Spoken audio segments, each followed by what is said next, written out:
How to share screen on Google Meet. Hey everybody, welcome back to our channel. In today's video, we are going to learn how we can share a screen on Google Meet.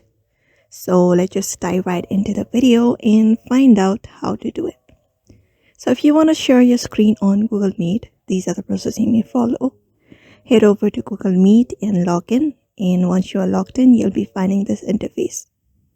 So all you need to do is, first of all, go ahead and create up a meeting. So you can just go ahead and start an instant meeting, or you can also join a meeting and you'll be finding this interface.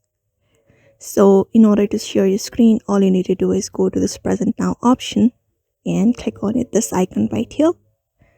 And this gives you this option. So you can go ahead and select the layout. For example, if you want to share the Windows entire screen or just a tab, like if you want to share only YouTube, you can go ahead and do that. For example, this entire screen, or let's say Windows. After that, go ahead and click on share. And once that is done, your screen will be shared and other people will also be able to see what you are sharing on your screen. So that is it. That is how you share your screen. After your sharing is completed, you can just go ahead and this option called stop presenting if you want, and stop presenting your screen, and that's it. So that is how you share your screen on your device. So I hope this video was helpful, and thank you for watching this video.